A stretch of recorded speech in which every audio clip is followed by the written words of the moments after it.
लेकिन प्रेम लो, जिस दिन मुझको चीज का बोध हो जाएगा, उस पावर का बोध हो जाएगा, उसकी शुद्ध जानकारी हो जाएगी, उस दिन इस धरती का जर्रा जर्रा हमको अनामी लोग जैसा दिखाई पड़ने लगेगा, क्योंकि महाप्रभु के चरण इस धरती पर पड़े हुए, इस धरती पर पड़े हुए चरण का इतिहास एक बार गुरु महाराज ने सुनाया कि ये तो गुरु महाराज के चरण थे, उनके चरण धरती पर पड़े हैं। ऐसे संत के चरण पड़े जिनको इन्होंने भेजा था, और वो भी गुप्त संत थे। उस समय में इस मत का प्रचार नहीं था, ये मत जो है प्रचलित नहीं था। शंकर जी पार्वती के साथ निकल रहे थे, गुरु महाराज ने बताया था, आप लोग सबने सुना होगा, तमाम बार ये प्रसंग सुनने को मिला कि एक जंगल में होकर निकलने लगे तो एक ऐसा स्थान पड़ा, बियाबान जंगल था, और उसमें भगवान शंकर परिक्रमा करते हुए उस जंगल को तय करते हैं। और जब उस जंगल को तय करके वो खड़े होते हैं तो पार्वती जी ने पूछा कि हे जगदीश्वर, यहां तो कुछ था नहीं, इस बियाबान जंगल में आप किसकी परिक्रमा कर रहे थे? तब शंकर जी ने कहा, तुमको कोई पता नहीं है, तुमको कोई बोध नहीं है। अरे आज के 10,000 वर्ष पूर्व इस धरती पर संत के चरण पड़े थे। अब सोचो और विचार करो, 10,000 वर्ष शंकर जी के उस त्रेता का संवाद है। त्रेता में भगवान शंकर निकले थे और कुंभज ऋषि के पास जा रहे थे। उसमें भगवान राम का भी जन्म हो चुका था और वो भी वनवास में भटक रहे थे। उस समय की ये बात है। उस समय उसके 10,000 वर्ष पूर्व धरती पर संत के चरण पड़े थे। अब सोचो और विचार करो, जिस किसी को महाप्रभु ने भेजा हो और उसके चरण धरती पर पड़े हो, और जिसको आज पूरी दुनिया और सारे मजहब के लोग, जिनको आप शंकर के नाम से जानते हो, उसी की पूजा मुसलमान भी करते हैं और उसी की पूजा हिंदू भी करते हैं। बोलो, दोनों मजहबों के पूज्य शंकर जी है कि नहीं है? वो इस धरती के सबसे बड़े देवता, जिनको महादेव कहा जाता है, उन्होंने इस बात का बयान किया। तो क्या उन्होंने झूठा कह दिया? क्या भगवान शंकर की बात झूठी है? नहीं। अरे बोलो, क्या झूठी है? नहीं। जब भगवान शंकर की बात झूठी नहीं है तो आए प्रेमियों, आज इस धरती पर सारे संतों को भेजने वाला, सारे संतों को कुछ पावर देने वाला, जो हमारा महाप्रभु, जो बाबा जय गुरुदेव नाम से दुनिया के लोग जानते और सुनते और समझते हैं, उसके जहां जहां चरण पड़ गए, तो बोलो, उससे महान धरती कोई हो सकती है? नहीं। उससे महान कोई लोग हो सकता है? नहीं। क्या उससे महान स्वर्ग हो सकता है? नहीं। क्या उससे महान वैकुंठ हो सकता है? नहीं। कुछ भी नहीं हो सकता। वो सबसे महान धरती आज ही धरती है, और इस धरती पर रहने वाले वो जीव, हम सब लोग जो है बेहद भाग्यशाली जीव हैं, क्योंकि उनका हमको आपको सानिध्य मिला है। क्या मिला? सानिध्य मिला, उनका प्रेम मिला, उनके द्वारा मुझको उस भेद को दिया, जिस भेद को पाने के लिए बड़े बड़े लोग जो है राजपाट को छोड़ देते थे, घर परिवार छोड़ देते थे, बीवी बच्चे छोड़ देते थे, सब कुछ त्याग करके और जंगलों में चले जाया करते थे कि मुझको परमात्मा का दर्शन हो जाए, मैं परमात्मा को प्राप्त करके अपने जीवन को सार्थक बना लें। उन लोगों ने इस चीज को पाया भी नहीं और घर भी छूट गया, परिवार भी छूट गया, जीवन अधूरा का अधूरा रह गया। अरे इंसानों, अरे प्रेमियों, बाबा जय गुरुदेव जी महाराज ने हमको, आपको घर बैठे, घर में रहते, परिवार में रहते, बाल बच्चों में रहते रहते, सारा गृहस्थी को काम करते कराते ऐसी वो नाम की जड़ी दिया, ऐसा वो नाम का भेद बताने का काम किया, जिस नाम की इतनी बड़ी ताकत है कि जासु नाम सुमिरत एक बारा। कितनी बड़ी महिमा है? जासु नाम सुमिरत एक बारा, उतर ही नर भव सिंधु पारा।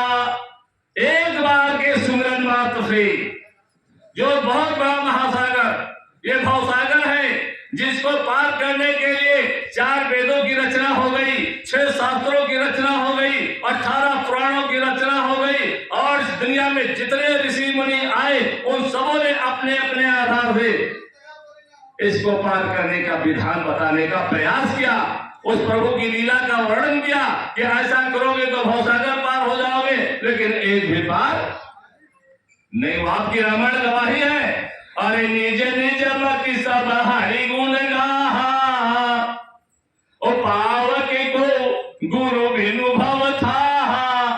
उस समय जब ऐसे ऐसे ऋषि मुनि धरती पर आए, तब धरती पर संत हमारे गुप्त थे, ये मत था ही नहीं। तो बोलो कोई पार हुआ? अरे बोलो कोई पार हुआ? नहीं। आप सारे सत्संगी समझने का प्रयास करो, एक भी पार नहीं गया। लेकिन अपने अपनी बुद्धि का सब लोगों ने प्रदर्शन किया, और उन्हीं की बुद्धि के प्रदर्शन का आज पूरी दुनिया के हमारे जितने लोग इस धर्म ग्रंथों को मानने वाले हैं, धर्म पर चलने वाले हैं, उन्हीं की किताबों को रख रहे हैं। जिन लोगों ने उनको रचा, जिन लोगों ने उसकी रचना किया, जब वो लोग भवसागर पार नहीं हुए, तो क्या आप उस किताब को पढ़कर के पार हो जाओगे? नहीं। बोलो कोई पार होगा? नहीं। एक भी पार नहीं होगा। और इसको पार करने का तरीका आज आपके पास है। ये अकाट्य है, इसे कोई माई कराल काट नहीं सकता। कोई ऐसी दैवी शक्ति नहीं है, कोई ऐसा ऊपर में जिनका बड़ा बड़ा भेद वर्णन किया गया है, उनके पास किसी के पास ताकत नहीं है कि आपको रोक सकें, क्योंकि आपको वो नाम मिला है जिस नाम के सुमिरन मात्र से भवसागर सूख रहा हो।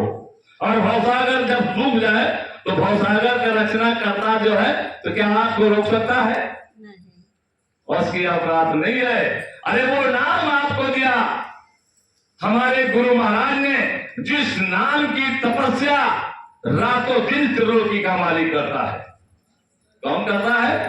त्रिलोकी का मालिक उसी नाम की तपस्या अखंड करता है, और इस भय से करता है कि कहीं चूक न हो जाए, कहीं धोखा न हो जाए, कहीं मुझको सजा न हो जाए और मेरा राज न छिन जाए। इस भय से उसी नाम का अखंड तपस्या किया करता है। अरे प्रेमियों, तो जब इतना बड़ा नाम आपको मिल गया, तो अब आपको कोई बात की शंका करनी चाहिए? नहीं। शंका नहीं करनी चाहिए। शंका विनाश का कारण है।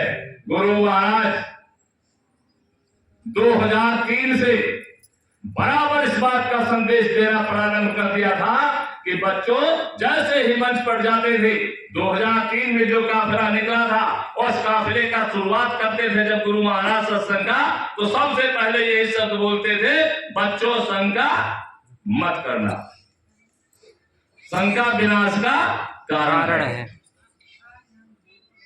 इसमें बहुत बड़ा राज था। महात्माओं की एक बात में बहुत सारी बातें छिपी हुआ करती हैं, लेकिन वास्तविकता तो यह है शंका विनाश का कारण है। तो शंका कभी करने की जरूरत नहीं है। आज हमारे इस संगत में बहुत सारे लोग शंका का शिकार हो गए।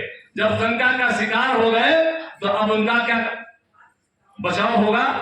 नहीं। क्या उन्हें कोई बचा सकता है? नहीं। गुर माथे से उतरे और नाम बिहुना होए, और ताको काल घसीटी है, राख सके ना कोई बचाने वाला नहीं है। अब उनको कोई बचाने वाला नहीं। अब तो ये जीवन अब की बार व्यर्थ चला गया। अब तो इनको भोगना ही पड़ेगा, यातना झेलनी पड़ेगी, और दोबारा फिर रगड़ा करना पड़ेगा। आपके इसी दरबार में, इसी मथुरा की धरती पर ये सब पलट पलट करके आएंगे। कोई दुखी होगा, कोई दरिद्री होगा, कोई महारोगी होगा, कोई अपाहिज होगा। ऐसी स्थिति में आएंगे और मथुरा की धरती पर नाक रगड़ेंगे। क्या करेंगे? नाक रगड़ेंगे, गुनाहों की माफी मांगेंगे। अभी माफी मांगते नहीं, अहंकार में मस्त है। और क्यों अहंकार हो गया? क्योंकि शंका हो गया, और शंका का अपराध लग गया, और वो अपराध का भूत खोपड़ी पर बैठ गया। अब वो भूत आपको मानने देता नहीं है। जब भूत बैठ जाता है किसी को, तो बोलो बुद्धि खराब हो जाती है कि नहीं खराब हो जाती है? चाहे कितना होशियार आदमी हो, चाहे कितना पढ़ा लिखा इंसान हो, चाहे प्रोफेसर हो, सबको शिक्षा देने वाला हो, लेकिन भूत अगर बैठ गया तो रास्ते में पागल बना घूमेगा। तो अब तो पागल कर दिया भूत ने, अब उनका कल्याण होने वाला है नहीं। इसलिए प्रेमियों, शंका मत करना, शंका नहीं करिएगा। आज जो शंका का शिकार बहुत लोग अभी भी होते चले जा रहे हैं, क्योंकि गुरु महाराज ने कहा था जब उनका जाने का समय आया था, उसके पहले बराबर कहना प्रारंभ कर दिए थे कि बच्चों मैं तो पका आम हूं, कभी भी चटक सकता हूं, लेकिन जो कुछ भी मैंने मंच से कह दिया एक एक बात पूरी करके दिखा दिया जाएगा, उसमें कोई शंका नहीं करना। ये जरूर होगा कि शरीर पक गया है। ये जो सफेद दाढ़ी है ये आपको नहीं मिलेगी, मैं जाने वाला नहीं हूं, लेकिन जब मैं आपको मिलूंगा तो दाढ़ी काली होगी तो क्या आप पहचान पाओगे? नहीं। काली दाढ़ी में पहचान पाओगे? अब सारे लोग देख रहे हैं, इसी शक्ल में देख रहे हैं कि ये गुरु महाराज आएंगे, ये गुरु महाराज से हम मिलेंगे, गुरु महाराज हम पढ़ गया। अरे गुरु महाराज आपको मिला है, गुरु महाराज आपसे जुदा होने वाले नहीं है। सब घटने आसाइया अजी सोनी सेज न कोई और बलिहारी व सेज की जागत परगट होए। केवल आपको अभी दिखाई नहीं दे रहा, आपकी बात समझ में आ नहीं रही है। अब गुरु महाराज कहीं गए नहीं है, लेकिन दाढ़ी में परिवर्तन हो गया। जब दाढ़ी बदलेगी तो शकल भी तो बदलेगी, बोलो बदलेगी कि नहीं बदलेगी? बदलेगी। अरे काली दाढ़ी जवानी में रहेगी, बढ़ोतरी में आएंगे तब दाढ़ी सफेद होगी। तो अब वो आ गए जवानी में तो दाढ़ी तो काली है और लोगों को शंका है, भेद मानते हैं। भेद मानने की जरूरत नहीं है। अरे महाराज जी में और गुरु महाराज में कोई अंतर नहीं है, सब कुछ वही है, केवल आप हमारी सबकी समझ का फेर है। इस समझ के फेर को हमको आपको निकाल देने की आवश्यकता है। जो लोग नजदीक में जाते हैं और गंभीरता से सुनते और उनके एक एक वचन को समझते हैं, उनकी रहनी गहनी, उनकी बोली भाषा, उनका आवभाव जब देखते और सुनते हैं, तो जो पुराने लोग जो गुरु महाराज के सानिध्य में आया जाया करते थे, उन लोगों को पूरी तरीके से इस बात का आभास हो रहा है कि जैसी प्रक्रिया गुरु महाराज की बोल की, चाल की, रहने की, गहने की सब ठीक वही सब कुछ महाराज जी में देखने सुनने को मिल रहा है। किसी को गुरु महाराज जैसे दुखी देखना नहीं चाहते थे, ठीक उसी प्रकार से महाराज जी भी किसी को दुखी देखना नहीं चाहते। कोई भी प्राणी जाए, कोई भी प्रेमी जाए, अगर गुरु महाराज के सामने आंस बहा देता था तो गुरु महाराज की दया मिलती थी कि नहीं मिलती थी? बोलो मिलती थी कि नहीं मिलती थी? ठीक उसी प्रकार से आज भी महाराज जी के सामने जो भी जाता है, क्योंकि मैं ज्यादातर समय महाराज जी के पास देता हूं और उनके सामने कौन कैसे कैसे लोग आते हैं, कैसी कैसी बातें लोग करते हैं और कैसे महाराज जी दया करते हैं, वो सब मुझे देखने सुनने को मिलता है। तो उसी तरीके से अपार दया की बरसात महाराज जी कर देते हैं। बेशुमार लोगों की ऐसी ऐसी बीमारियां, बेचारे गरीब इंसान जिनके पास पैसा नहीं है, कैंसर हो गया, 10 लाख की पूंजी लगनी है, ऑपरेशन हो रहा है, महाराज जी के सामने रो रहे, व्यथित रहे, दया कर दिया, एक पैसा का खर्चा नहीं हुआ और ऑपरेशन भी नहीं हुआ और बीमारी भी चली गई। जब ऐसी ऐसी दया लोगों को देखने सुनने को मिल रही है, तो सोचो गुरु महाराज में और महाराज जी में कोई अंतर है?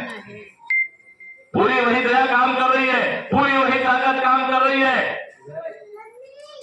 बिजली आ रही है, बिजली आ रही है, दिखाई पड़ती है किसी को?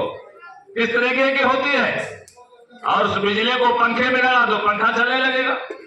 बटन दबा दिया, पंखा चल रहा। बल्ब का बटन दबा दिया, बल्ब जल गया। लेकिन उसमें काम कौन कर रहा है?